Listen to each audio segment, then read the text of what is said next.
우리 함께 나눌 하나님 말씀은 열왕기 하 5장 1절에서 3절 그리고 좀 끊고 너무 길다 보니까 9절에서 15절 말씀을 좀 나누려고 합니다.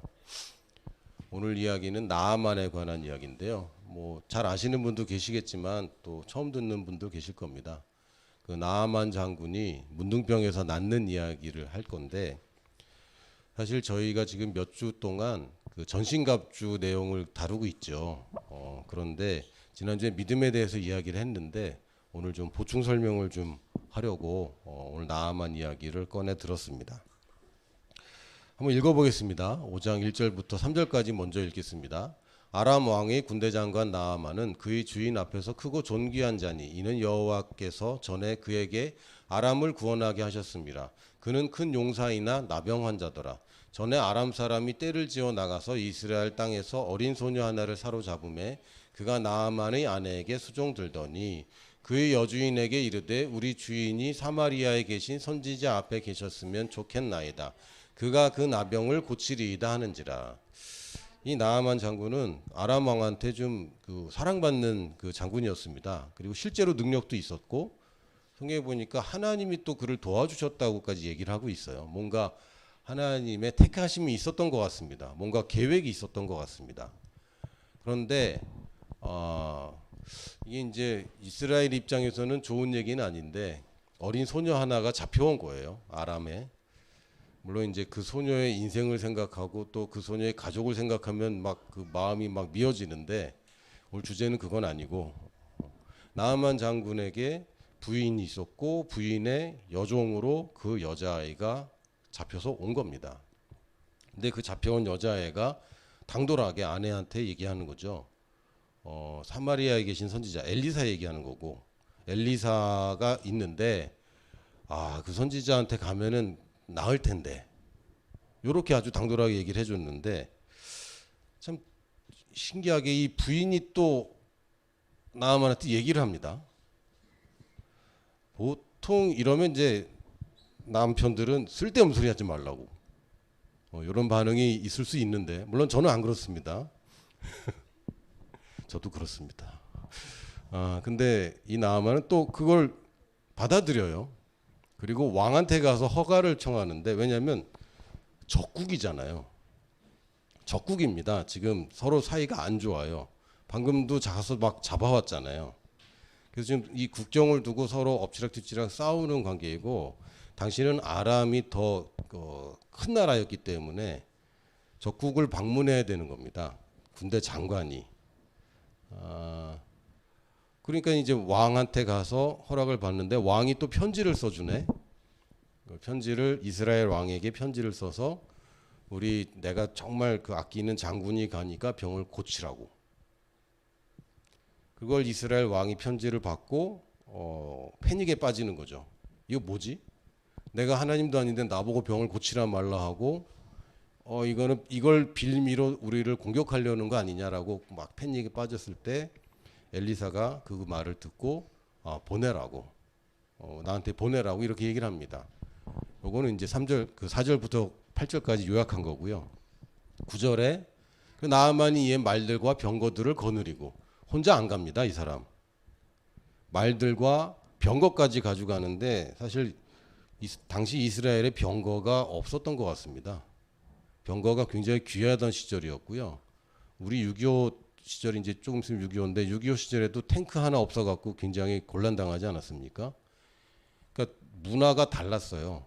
그 다윗이 그 사울 왕이 이스라엘 이제 막 시작할 때만 해도 그 어디죠? 왜 그 골리앗이 어느 나라 사람이었죠? 블레셋. 죄송해요. 뭐 이렇습니다. 네. 블레셋은 철기 문화였고요. 이스라엘은 청동기 문화여서 제대로 된 검 하나도 없던 나라였습니다. 가만 보면 다 농기구 가지고 나가서 싸우고 그랬다고 합니다. 그래서 칼 들고 있는 자가 굉장히 중요한 사람이었고 뭐 그랬는데 이 사람이 이제 병거까지 가지고 가는 거죠. 그랬는데 이르러 엘리사의 집 문에 서니 10절에 엘리사가 사자를 그에게 보내 이르되 이걸 보면 엘리사의 집이 굉장히 컸다라는 것을 알 수 있습니다. 문을 두드렸는데 사자를 보낼 정도니까 굉장히 큰 집이구나. 할렐루야. 그리고 너는 가서 요단강에 몸을 7번 씻으라. 네 살이 회복되어 깨끗하리라 하는지라. 이 얘기를 듣고 11절에 나아만이 화가 났죠. 만나주지도 않고. 그러면서 뭐라고 얘기하냐면 이르되 내 생각에는, 물론 이게 굉장히 차분하게 성경에 기록되어 있는데 이렇게 차분하게 얘기했을 것 같진 않아요. 내 생각에는 그가 내게로 나와서서 그의 하나님 여호와의 이름을 부르고 그의 손을 그 부위에 흔들어 나병을 고칠까 하였도다. 이렇게 얘기하지 않았을 것 같고요. 이런 감히 막 이렇게 얘기했을 것 같습니다. 다메섹 강 아바나와 바르발은 이스라엘 모든 강물보다 낫지 아니하냐. 내가 거기서 몸을 씻으면 깨끗하게 되지 아니하랴 하고 몸을 돌려 분노하여 떠나니. 13절에 그의 종들이 나와서 말하여 이르되 내 아버지여 선지자가 당신에게 큰 일을 행하라 말하였다면 행하지 아니하였으리이까. 아주 이 종들이 굉장히 지혜로운 얘기를 합니다. 장군님 여기까지 왔는데 속는 셈 치고 한번 해보세요. 이렇게 얘기를 안 하고 선지자가 당신한테 만약에 더 어려운 일 시켜도 당신 하려고 온 거 아니냐. 아주 이상하고 어려운 일을 시켜도 당신 하려고 여기까지 온 거 아니냐. 근데 쉬운 걸 시키는데 화를 낼 필요는 없지 않냐. 이렇게 아주 지혜롭게 얘기합니다. 당신의 이걸 씻어 깨끗하게 하라.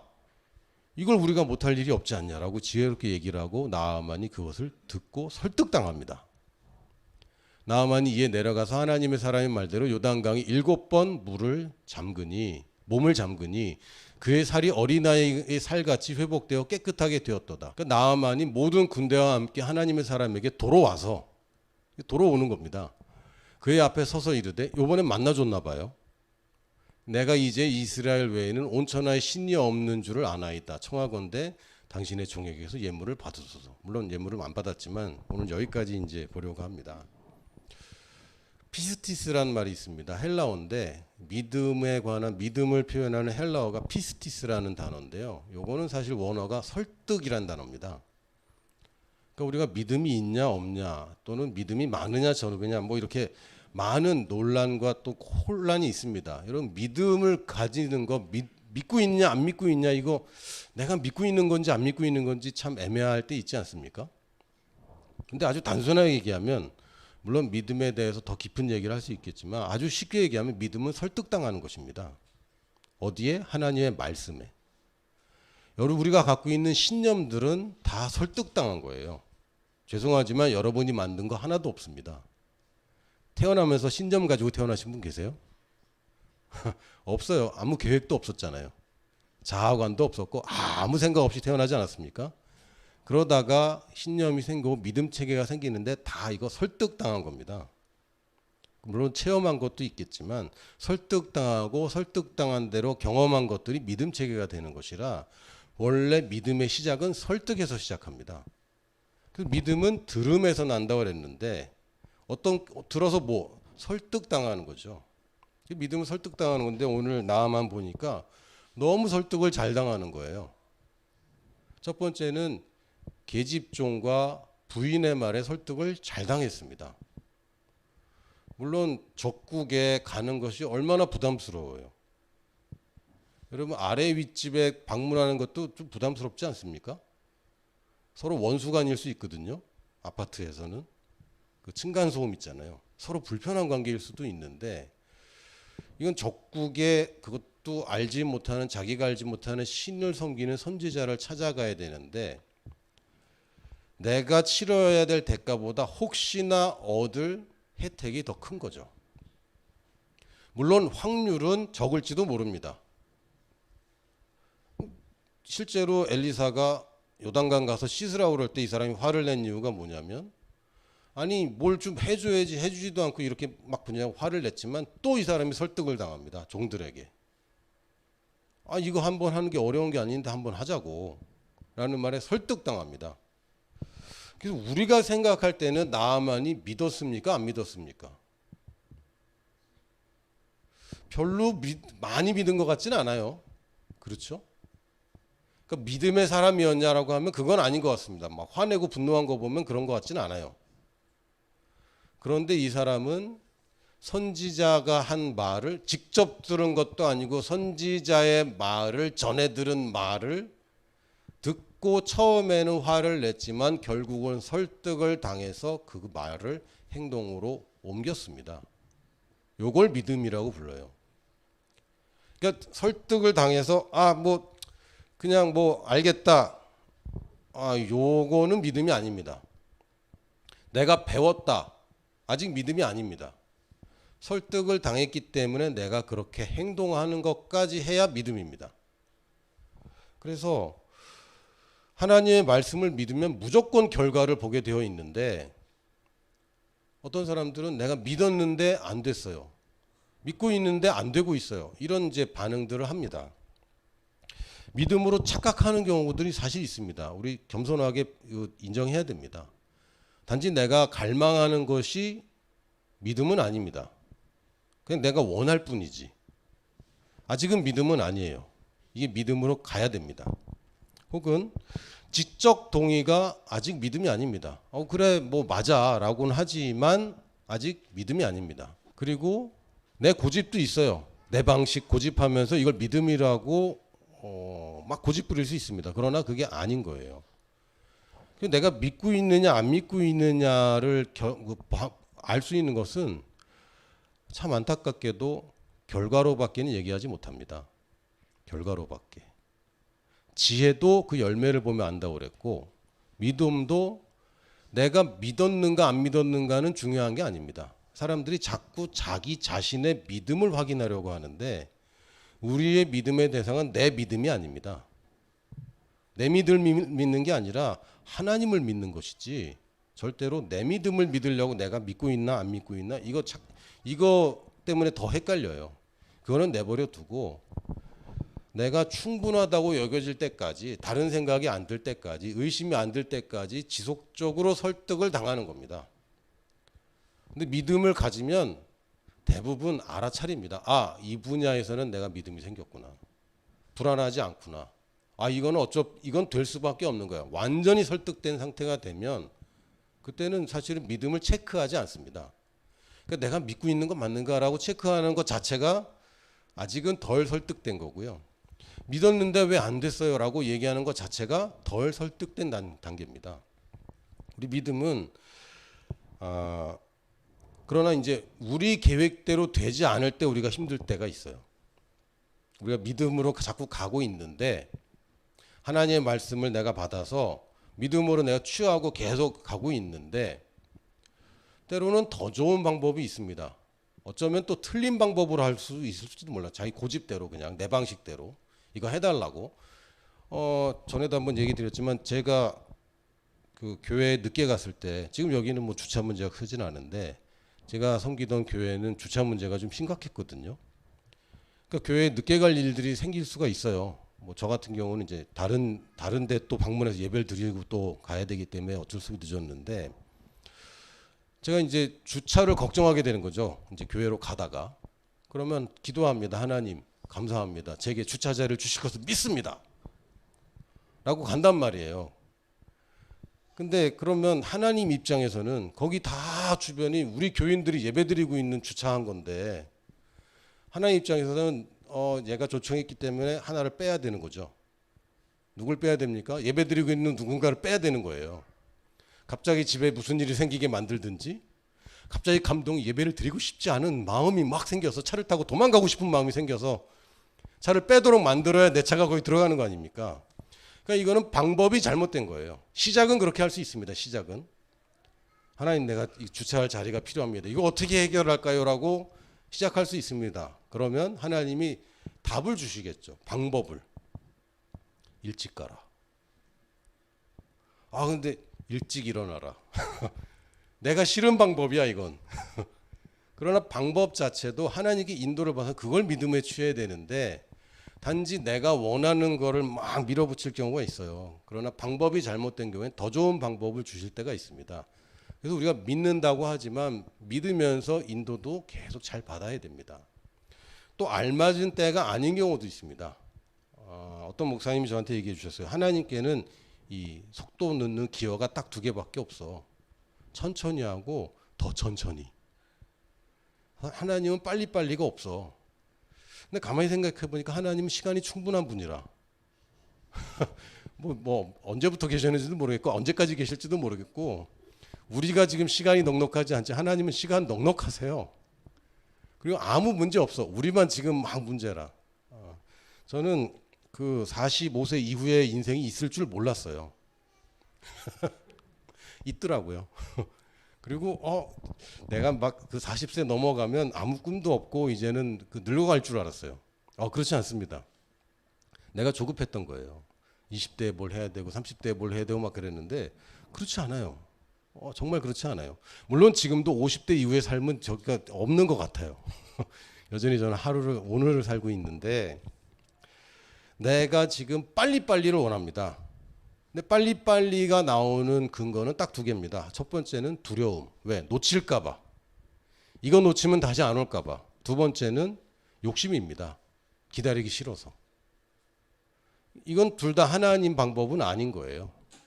그러니까 내가 뭔가 믿음으로 산다고 하면서 조급해지고 있다면 이미 슬쩍 벗어난 것이고 체크가 되는 거죠. 내가 조급한가? 그럴 필요 없는데. 물론 조급합니다. 어서 이 고통에서 벗어나고 싶고 빨리 해결하고 싶은 거는 맞아요. 그러나 하나님을 믿는 것은 그것과는 같이 갈 수 없습니다. 또 하나는 선결 조건이 있어요. 다시 얘기하면 지시사항이 올 수 있습니다. 내가 원하는 것을 하나님께 믿음으로 구할 때 그렇다면 너는 이렇게 해라라고 지시사항이 있을 수 있어요. 하나님 우리에게 화목한 가족을 주세요. 그 믿음으로 나는 우리 가족 화목하게 될 것을 믿습니다라고 하기 전에 이제 내 몸과 같이 사랑하는 아내를 인정해야 되는 것이고 자녀를 내가 섬기고 있다는 걸 인정해야 되는 것이고 또는 부모님의 권위를 인정해야 되는 것이고 이걸 하라고 되어 있는데 이것은 하지 않으면서 하나님이 해결해 달라고 얘기한다는 것은 믿음이 아닙니다. 그러면 사실은 믿음은 역사하지만 믿음이 아닌 것이 역사한다는 보장은 없는 거예요. 우리가 흔히 하는 착각 중에 기도 열심히 하세요. 기도 많이 하세요. 성경에 그런 얘기가 어디 있어요? 기도 많이 하라는 얘기 있습니까? 자주 하라고 그랬지. 쉬지 말고 하라고 그랬지. 언제 많이 하라고 그랬어요? 다른 얘기입니다. 근데 막 많이 해야 된다고, 열심히 해야 된다고, 기도 열심히 하라고 어디 돼 있어요? 물론 열렬한 기도가 역사한다고는 있지만 열심히 하는 게 아닙니다. 기도를 수식하는 부사는 믿음으로입니다. 기도는 믿음으로 해야 되는 것인데 기도를 열심히 하라고 하는 것 자체가 뭔가 믿음에 대해서는 착각하는 거죠. 그 종교 생활하는 겁니다. 비나이다 지성으로 하면은 하나님 응답할 거라는 우리 전통적인 이 사고방식에 우리가 프로그램 되어 있기 때문에 이걸 다시 프로그램해야 됩니다. 믿음이 역사하는 것이지 기도의 양이 역사하는 건 아닙니다. 기도의 양이 역사하는 것은 내 생각을 바꿔주는 거예요.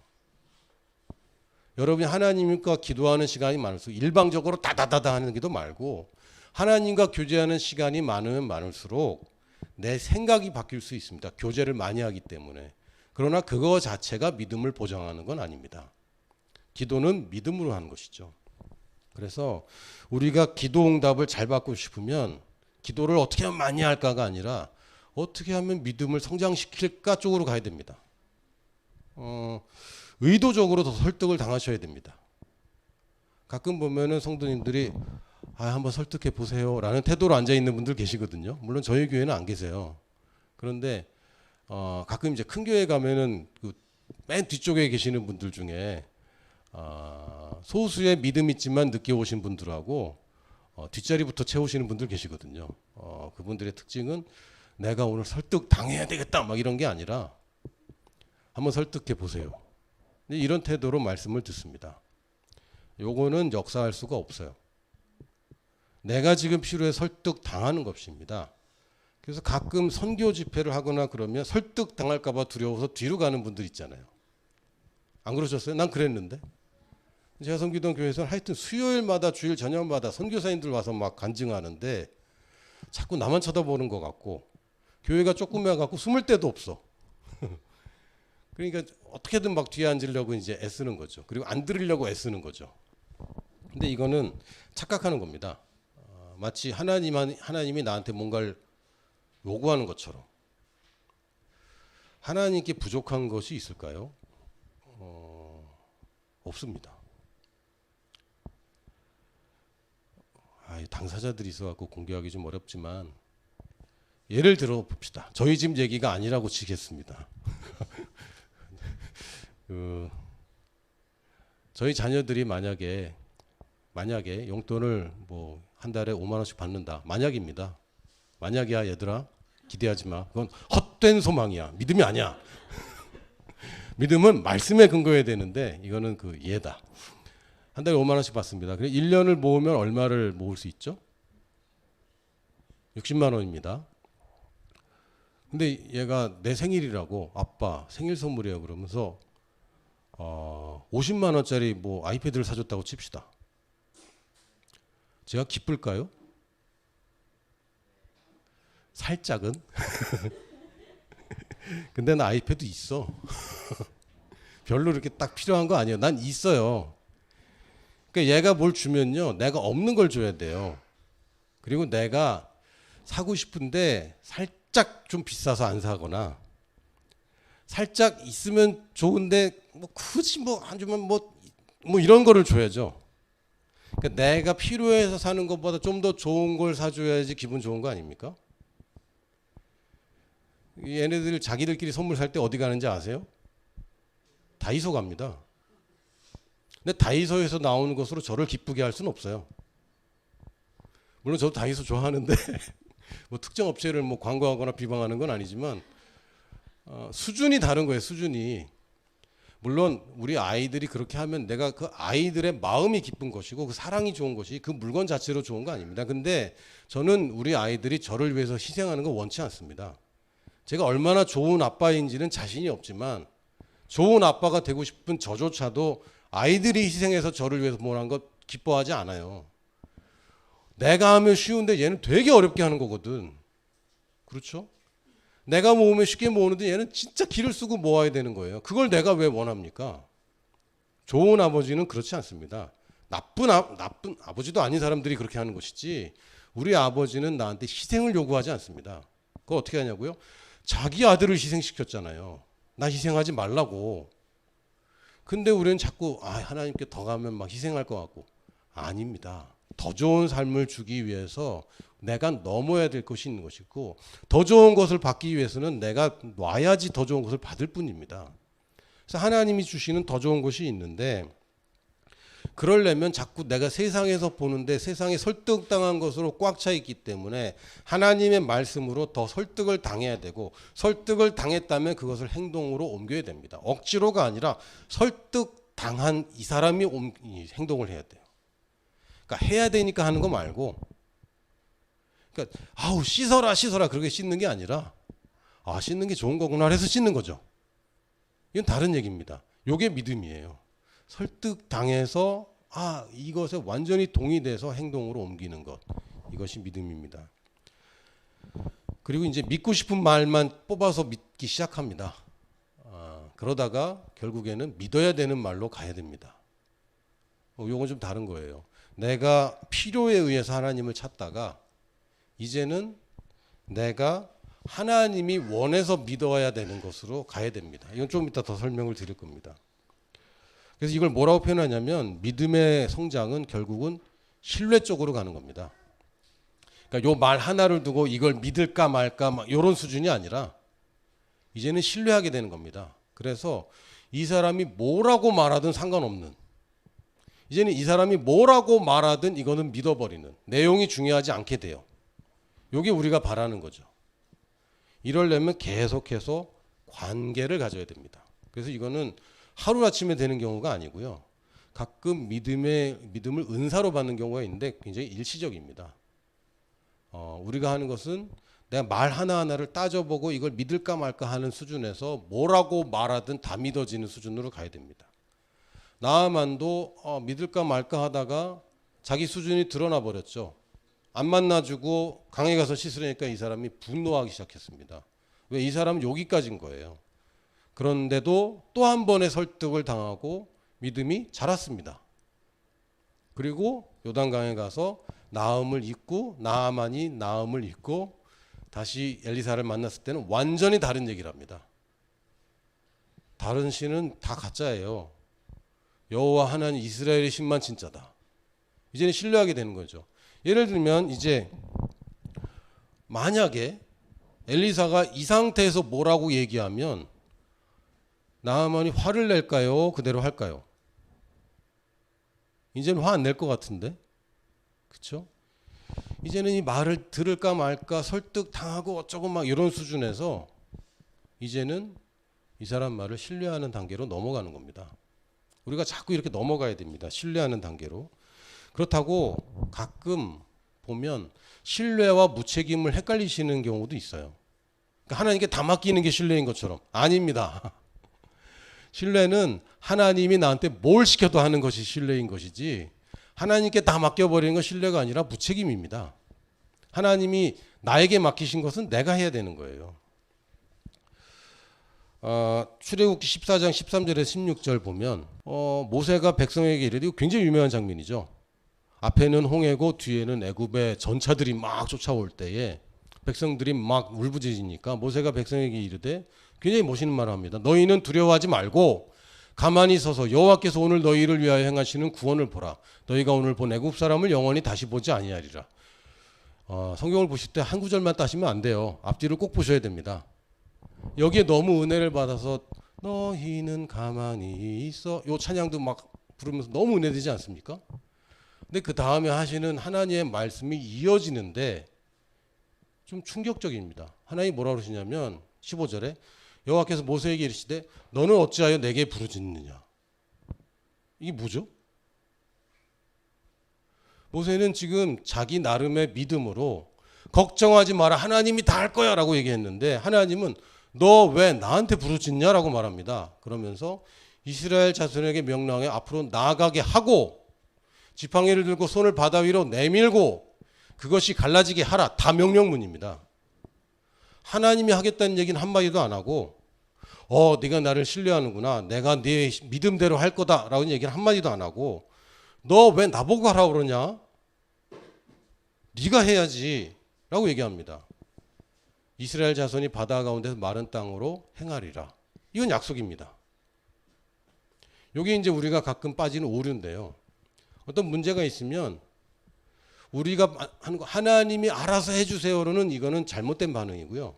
하나님 이렇게 문제가 있습니다. 그러나 하나님 신뢰합니다. 하나님 내가 어떻게 해야 될까요? 이게 맞는 방향입니다. 그래서 신뢰는 하나님이 나한테 뭐라고 말하든 내가 하겠다가 신뢰지, 하나님이 알아서 하신다는 것은 신뢰가 아닙니다. 우리의 믿음은 신뢰입니다. 이제 신뢰가 되면 보고 믿는 믿음이 보지 않고 믿는 믿음이 되죠. 이 도마는 보고 믿는 믿음의 대명사가 되었어요. 안타깝습니다. 도마 참 훌륭하신 분인데 말 한번 잘못했다가, 그러니까 지각하면 안 돼요. 지각하면 이런 큰 오명을 쓰게 됩니다. 저희는 앞에 나오는 건 괜찮아요. 늦게 오지만 마세요.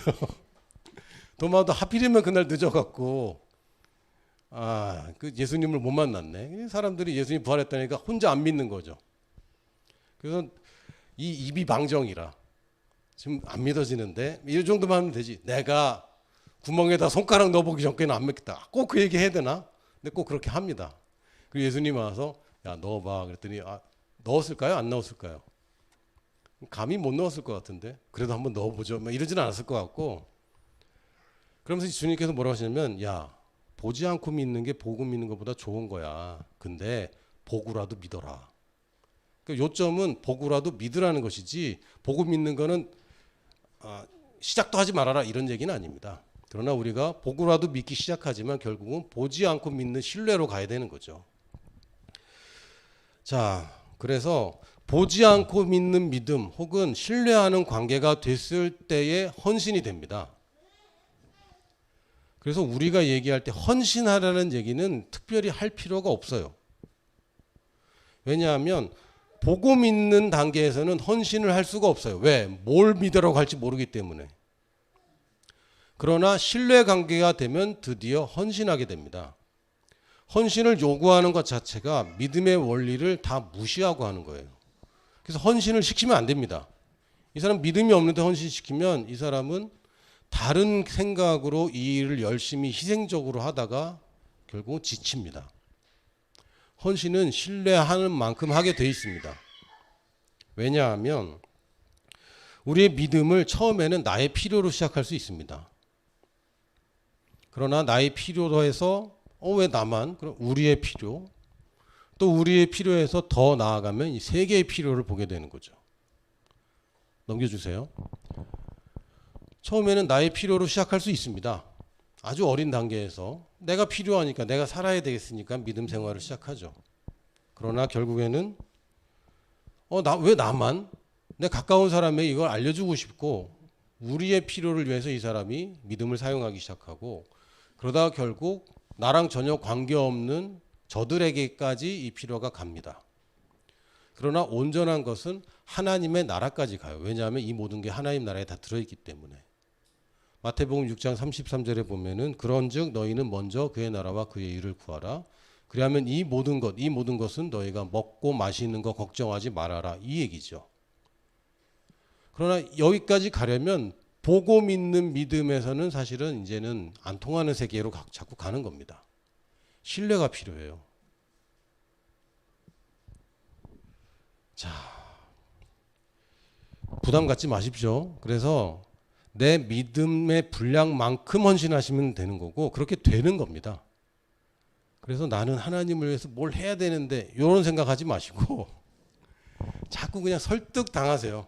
하나님을 신뢰하는 쪽으로 가세요. 그러면 하나님이 뭘 시켜도 난 할 수 있습니다. 베드로가 무리를 걷게 해달라고 기도한 적이 없어요.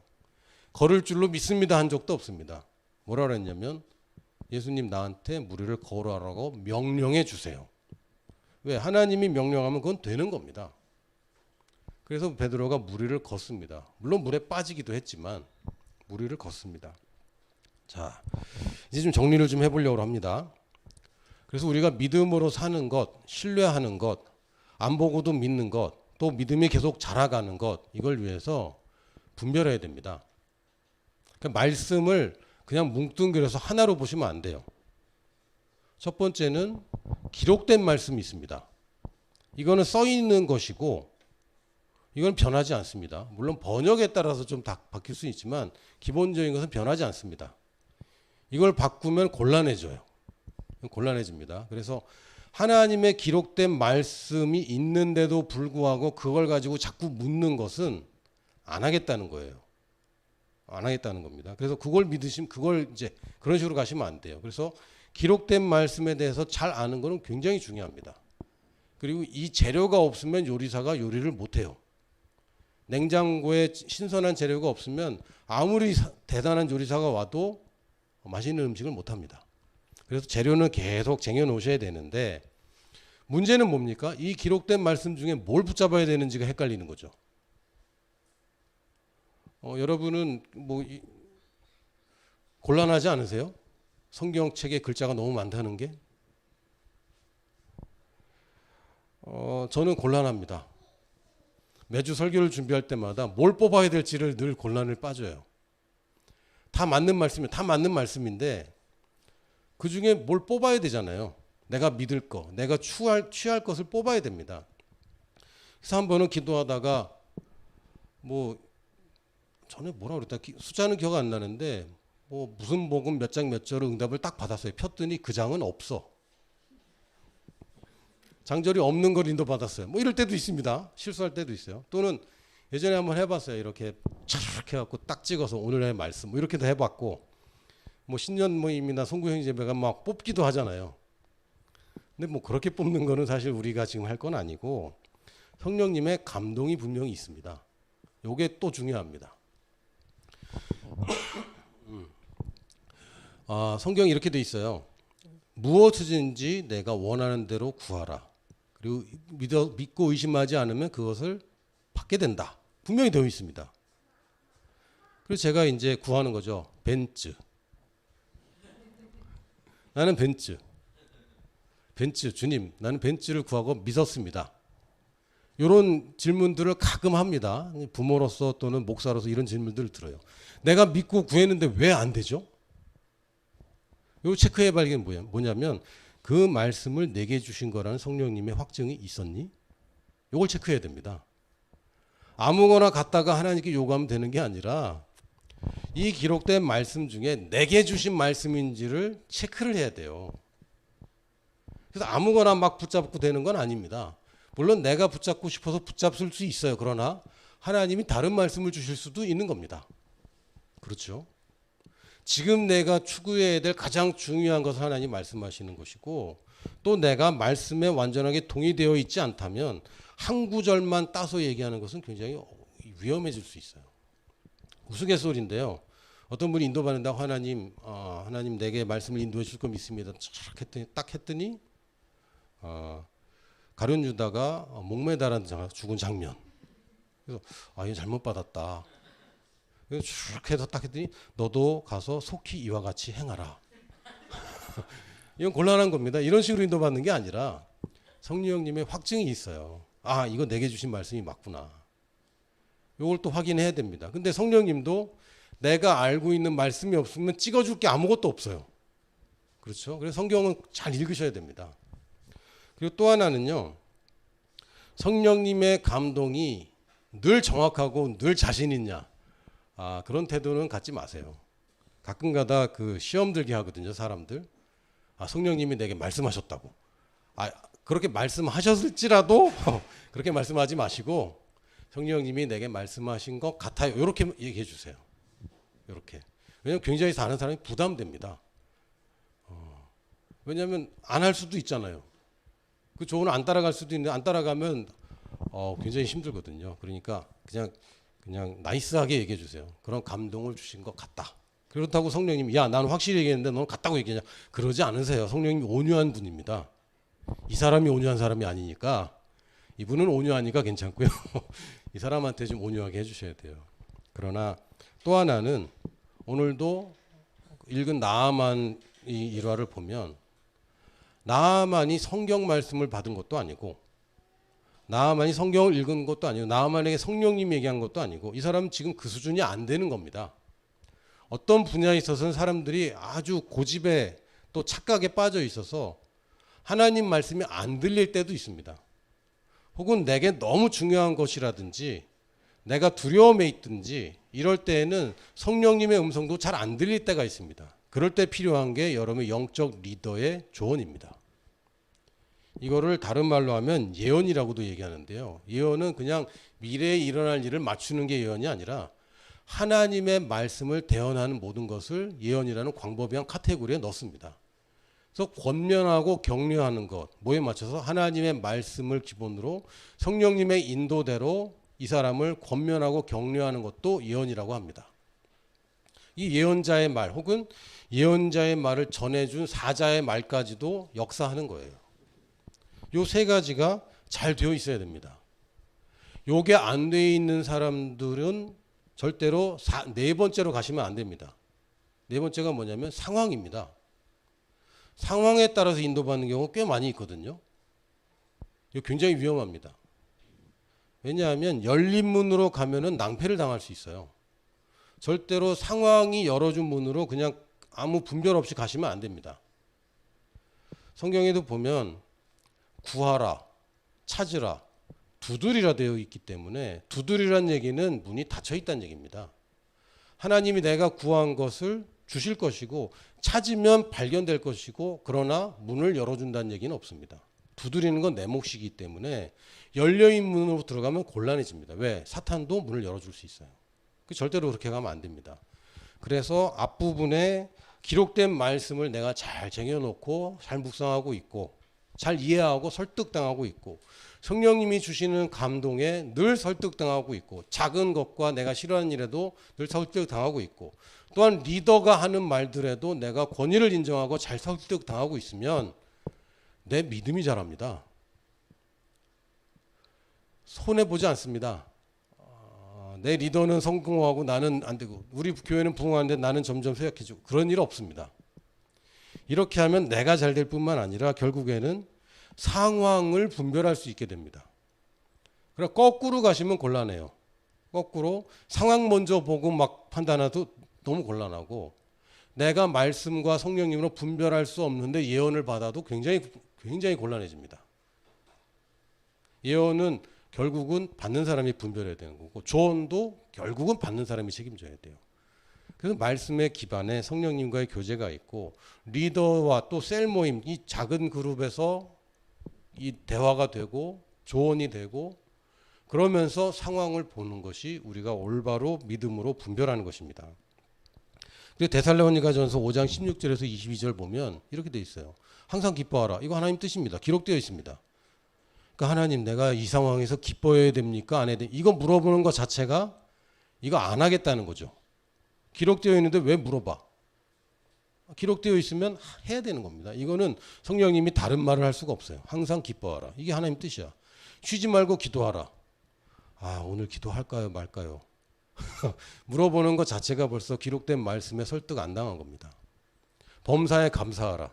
하나님, 여기서도 내가 참고 넘어가고 감사해야 되나요? 범사에 감사하라. 이것이 너희를 그리스도 예수 안에서 너희를 향하신 하나님의 뜻이라. 성령을 소멸하지 말며, 기록된 말씀뿐만 아니라 성령이 주시는 감동을 잘 분별해야 되는 거예요. 그리고 예언을 멸시하지 말고, 네가 성경 말씀 잘 알고 성령 다 한다고 그래서 다른 사람이 해주는 말 무시하면 안 되지.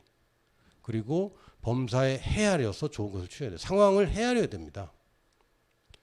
이렇게 하면 우리가 실수들이 적어져요.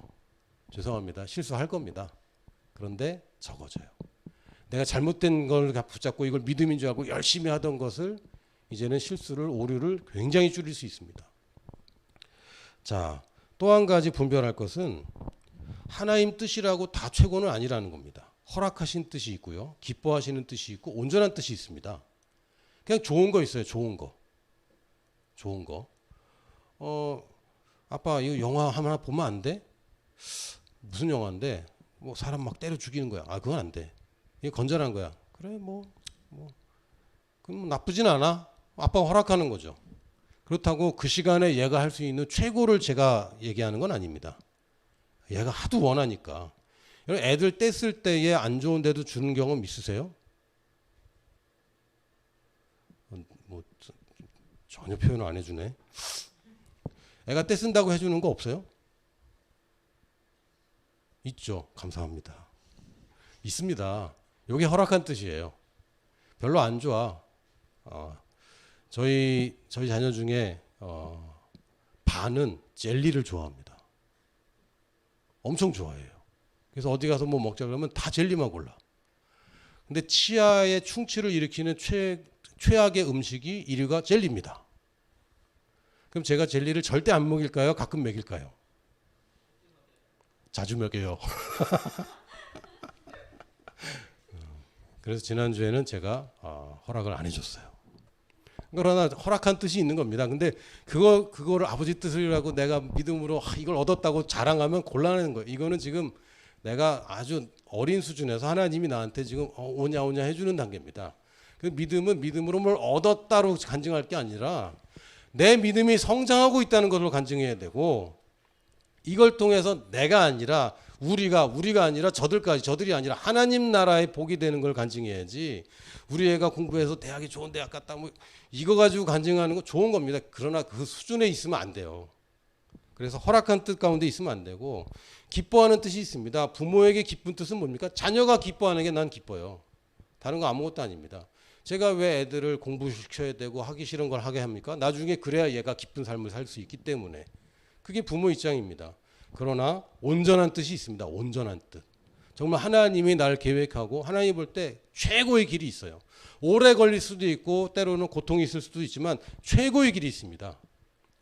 이걸 선택하려면 다른 방법이 없어요. 하나님을 신뢰하는 방법밖에 없어요. 하나님 신뢰하는. 내가 뭔가를 노리고 최고의 길을 발견할 수 없습니다. 내가 좀 더 높아지고 내가 좀 명예로워지고 내가 더 부유해지기 위해서 최고의 길을 선택할 수 없어요. 이거는 그런 눈으로 볼 때 절대 보이지 않는 길입니다. 이거는 하나님을 신뢰하는 수밖에 없고요. 지금 있는 수준에서 계속 신뢰를 늘려가는 수밖에 없어요.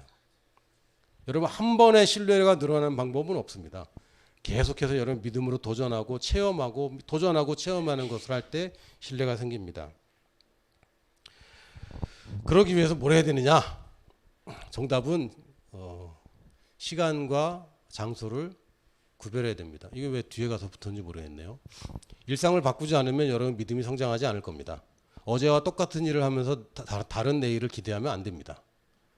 적어도 어제랑 다른 내일을 살고 싶으면 오늘 어제랑 다른 일을 해야 돼요. 어제 먹은 걸 오늘 또 먹으면 다이어트는 내일부터죠. 바꿔야 됩니다. 바꾸지 않으면 제가 다이어트 얘기할 때마다 늘 제가 성이사님을 바라보고 그렇지 은혜를 많이 받습니다. 성이사님 다이어트에 그 열매가 있지 않습니까? 그러니까 오늘 하루하루 계속 싸우는 겁니다. 싸워서 이기는데 이거를 일상을 바꾸지 않으면 여러분 삶을 절대 바꾸지 않습니다. 근데 일상을 바꾼다는 얘기는 별거 아닙니다. 시간과 장소를 바꾸는 겁니다. 똑같은 시간에 똑같은 장소에서 일상을 바꾸는 거 쉽지 않아요. 그래서 아예 시간을 따로 내야 되고요. 아예 장소를 옮겨야 됩니다. 그 장소를 옮기는 게 굉장히 중요합니다. 그래서 시간과 장소를 확보하는 것이 여러분 일상을 바꾸는 거고 그러면 여러분이 믿음으로 성장하는 데 큰 도움이 될 겁니다. 이게 답은 아닌데 이걸 안 하면 좀 힘든 싸움을 해요. 그래서 시간과 장소를 바꿔서 뭘 할까 하고 했더니 기도를 많이 한다. 기도를 많이 하니까 내가 성장하더라. 그래서 기도를 많이 하라고. 물론 이제 연결고리는 그렇게 연결이 되는데 그래서 기도를 많이 하라고 하는 건 모든 부연 설명과 원리는 다 빼놓고 그냥 지시만 하는 거고 믿음이 성장하는 길을 여러분이 알고 그러기 위해서 오늘도 내가 시간과 장소를 구별해서 이것을 내가 지켜내는 겁니다. 그래서 제가 사자성어 4개를 써놨습니다. 각자 도생하고 교학 상장하며 십시일반하니 다다익선이라. 각자 도생은 뭐냐면 네가 알아서 네 길 찾아야 된다는 뜻입니다. 내 믿음은 내가 키워야지 남이 키워주는 건 없어요. 내가 해야 됩니다. 내가 설득 당하려고 하는 거지 누가 여러분 설득해 줄 때 기다리면 안 돼요. 각자 도생하십시오. 그리고 교학상장한다는 얘기는 서로 배우고 서로 가르친다는 얘기입니다. 근데 그걸 혼자 할 게 아니라 서로 해야 돼요. 서로. 가정에서 또 교회에서 그리고 직장에서도 믿음의 사람들을 만나서 이걸 하기 시작하십시오. 십시일반은 뭡니까? 그럼에도 불구하고 지금 내 믿음으로 감당할 수 없는 문제는 늘 올 수 있습니다. 인정해야 돼요. 가끔 이런 분도 있거든요. 치유에 대한 말씀을 받고선 이제 막 자기 믿음이 생겼다고 그러면서 고혈압, 당뇨약을 다 바로 끊겠대. 그럼 저는 말립니다. 아니 당신은 지금 믿음이 있다고 착각하는 건데 그 흔들어 보지도 않고 그렇게 안 된다. 그리고 그럼 지금까지 당신이 치유에 대해서 어떤 체험을 해왔고 어떻게 믿음으로 싸워왔는가. 감기 하나도 못 이기면 하나님한테는 감기나 암이나 똑같습니다. 그러나 내 입장에서는 다르거든요. 내가 감기 걸렸을 때 두통이 생겼을 때 뭐가 좀 불편할 때 믿음으로 치유의 말씀을 고백하고 이긴 경험이 없다가 갑자기 큰 문제가 생겼을 때 이걸 믿음으로 하겠다는 것은 이거는 좀 무모한 도전일 수 있어요. 위험합니다. 근데 이제 요렇게 해서 간증이 가끔 나오거든요. 사람들이 이걸 따라해서는 곤란합니다. 이거는 좋은 예가 아닙니다. 나아만 이후에 많은 사람들이 요단강 가서 씻었을 것 같아요. 그러나 어린아이 같은 흰 피부는 나아만만 얻었을 것 같아요. 이건 그렇게 하는 게 아닙니다. 과정을 꼭 있어야 돼요. 과정이 없이 주어지는 믿음을 기대해서는 안 됩니다. 그러므로 내가 지금 과정을 하지 않았는데 위기가 닥쳤을 때는 다른 방법이 없어요. 십시일반입니다. 십시일반이 뭐냐면요. 10숟가락씩 한 숟가락씩 덜었더니 10명이서 덜었더니 한 공기가 나온다는 얘기입니다. 믿음의 분량이 차지 않았으면 남의 믿음 가지고 하는 겁니다. 괜찮아요. 1 더하기 1은 2입니다. 그래서 나 혼자의 믿음이 아니라 두세 사람이 믿으면 믿음이 증폭될 수밖에 없어요. 그래서 어떤 문제가 생기거나 믿음으로 할 일이 있으면 교회에서 여러분이 가지고 있는 소그룹에서 또는 기도 동역자들과 함께 이거를 이기는 것입니다. 그래서 결국은 다다익선이다. 많으면 많을수록 좋습니다. 많은 경우에 물론 그 중에 괜히 뭐 의심하고 뭐 이런 사람들 괜히 하나 껴있으면 합심이 안 되니까 곤란하긴 하지만 우리가 많이 모여서 한 문제를 가지고 기도하면 결국은 이 문제는 쉽게 해결됩니다. 늘 이러고 살면 안 되지만 어쨌든 각자 도생하시고 교학 상장하셔서 십시일반하니 다다익선이 맞습니다. 할렐루야.